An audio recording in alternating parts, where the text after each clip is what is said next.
নমস্কার, আমার চ্যানেল পাঠশালায় সকলকে জানাই স্বাগত। আজ আমি তোমাদের সাথে আলোচনা করব ক্লাস 3 দ্বিতীয় পর্যায়ক্রমিক মূল্যায়ন বিষয় গণিত। পূর্ণমান থাকবে 20 নম্বর আর সময় থাকবে 40 মিনিট। তাহলে চলো দেখে নেওয়া যাক প্রশ্ন উত্তরগুলো। প্রথমে আছে সঠিক উত্তরটি নির্বাচন করো। এর মান আছে 5, মানে 5টা প্রশ্ন আছে 1 নাম্বার করে। প্রথম প্রশ্ন আছে 13কে 2 দিয়ে ভাগ করলে ভাগশেষ থাকে 0, 2 না 1।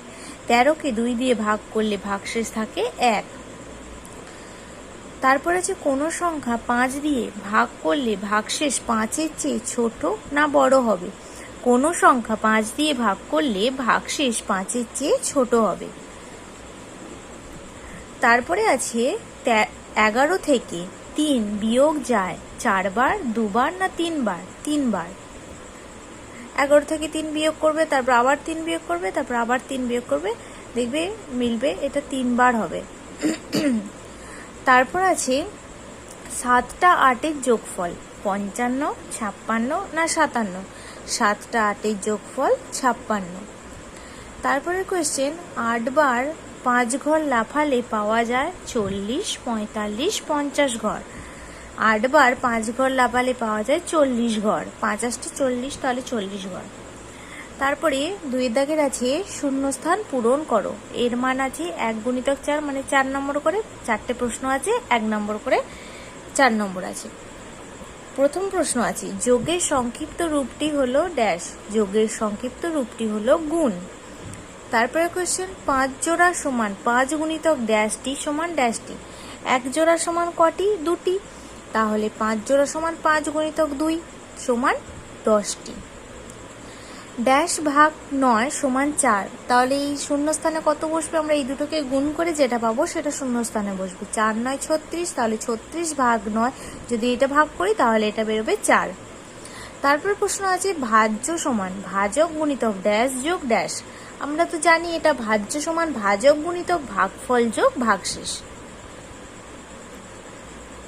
তারপরে 3 দেখো নিচের প্রশ্নগুলি সংক্ষেপে উত্তর দাও। এটা 3টে প্রশ্ন আছে, প্রত্যেকটা প্রশ্নের মান 2। প্রথম প্রশ্ন ভাজ্য, ভাজক, ভাগফল ও ভাগশেষ লেখো। 183 ভাগ 5। 183কে 5 দিয়ে ভাগ করব। 5 × 3 = 15। 5 থেকে 8 বিয়োগ করলে হবে 3। 3টা নামলো 5 6 30। 33 আর 3 বিয়োগ করা হবে 3। তাহলে ভাজ্য হলো 183, ভাজক 5, ভাগফল 36 আর ভাগশেষ 3। তারপরে ক্ষয়ের দাগের আছে মিতার কাছে 65 টাকা 50 পয়সা ছিল। সে বাজারে এসে 40 টাকা 50 পয়সা খরচ করলো। তার কাছে এখন কত টাকা কত পয়সা আছে? মিতার কত পয়সা ছিল? মিতার কাছে 65 টাকা 50 পয়সা ছিল। সে বাজারে কত পয়সা খরচ করলো? 40 টাকা 50 পয়সা খরচ করলো। তাহলে 40 টাকা 50 পয়সা খরচ করে ফেলেছে, তাহলে এটা কি করতে? বিয়োগ করতে হবে। দেখো বিয়োগটা করেছি 65 টাকা 50 পয়সা আর 40 টাকা 50 পয়সা।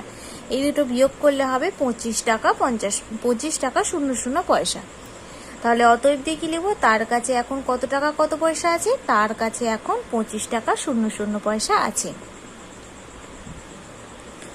তারপরে প্রশ্নটা দেখো বাবা বাজার থেকে 5টি মাছ আনলেন। প্রতিটি মাছের দাম 175 টাকা হলে বাবার মোট কত টাকা খরচ হলো? 5টি মাছ এনেছেন, প্রতিটি মাছের দাম 175 টাকা, তাহলে 175 গুণ 5 হবে। তাহলে 175-এর সাথে 5 গুণ করে দিচ্ছি। 5 5 25-এর 5, হাতে রইল 2, 5 7 35 আর 2 37-এর 7, হাতে রইল 3, 5 8 5 8 থেকে 8। তাহলে বাবার মোট কত টাকা খরচ হলো? বাবার মোট 875 টাকা খরচ হলো। তারপরে 4 দাগের প্রশ্নটা দেখো নিচের প্রশ্নগুলির উত্তর দাও। এটাতে 2টো প্রশ্ন আছে 4 দাগে, 2.5 নাম্বার করে আছে 5। তাহলে প্রথম প্রশ্নটা বলেছে মা বাজারে গিয়ে 50 টাকা 50 পয়সার মাছ, 20 টাকার আলু, 20 টাকা 50 পয়সার কাঁচা আনাজ কিনেছেন। মা একটি 100 টাকার নোট নিয়ে বাজারে গিয়েছিলেন। তাহলে মায়ের মোট কত টাকা খরচ হলো ও কত টাকা ফিরল? তাহলে মা কত টাকার নোট নিয়ে বাজারে গিয়েছিলেন? 100 টাকা। আর কি কি কিনেছেন? মাছ কিনেছেন, আলু কিনেছেন আর কাঁচা আনাজ কিনেছেন। তাহলে দেখো অঙ্কটা করেছি, মা বাজারে গিয়ে মাছ কিনেছেন 50 টাকা 50 পয়সা, আলু কিনেছেন 20 টাকা, আর কাঁচা আনাজ কিনেছেন 20 টাকা 50 পয়সা। তাহলে এই তিনটাকে যোগ করে হয়েছে 90 টাকা 100 পয়সা। এবার এই 100 পয়সাটা এদিকে চলে যাবে, আমরা জানি 1 টাকা সমান 100 পয়সা, তাহলে 100 পয়সাটা এদিকে চলে যাবে, যোগ হয়ে যাবে 90 এর সাথে, তাহলে 90 এর সাথে 1 যোগ হয়ে গেলে হবে 91 টাকা। এবার মা কত টাকা নিয়ে বাজারে গিয়েছিলেন? 100 টাকা নিয়ে।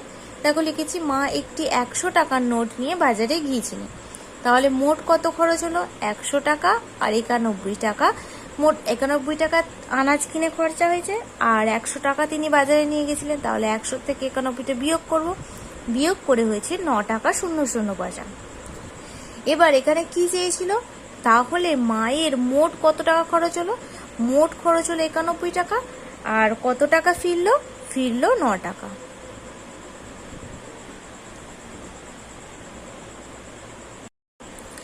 দেখো তারপরে 4-এর ঘয়ের দাগের প্রশ্নে আছে 224টি রং পেন্সিল 3 জনের মধ্যে সমান ভাগে ভাগ করলে প্রত্যেকে কটি করে রং পেন্সিল পাবে? ভাগ করার পর কটি রং পেন্সিল পড়ে থাকবে? তাহলে 224টি রং পেন্সিল 3 জনের মধ্যে ভাগ করতে বলেছে। তাহলে 224 ভাগ 3, দেখো 224 3 দিয়ে ভাগ করছি, 3 7 21, 1 থেকে 2 বিয়োগ করলে হবে 1, 2 দিয়ে মিলে গেলে 0, বাদিকে 0 যেহেতু বসে না লিখিনি। এবার 4টা নামলো, তাহলে 3 4 12, 2 থেকে 4 বিয়োগ করেছি 2 হয়েছে। তাহলে এবার কি বলেছিল? প্রত্যেকে কটি করে পাবে? প্রত্যেকে 74টি করে রং পেন্সিল পাবে। আর ভাগ করার পর কটি রং পেন্সিল পড়ে থাকবে? ভাগ করার পর 2টি রং পেন্সিল পড়ে থাকবে। ক্লাস 3-র গণিত প্রশ্ন উত্তরগুলো গুরুত্বপূর্ণ কিছু প্রশ্ন উত্তর সেকেন্ড এক্সামের জন্য আলোচনা করে দেখালাম। যদি তোমাদের ভিডিওটি ভালো লেগে থাকে তাহলে অবশ্যই লাইক, কমেন্ট, সাবস্ক্রাইব এবং শেয়ার করতে ভুলবে না। ধন্যবাদ।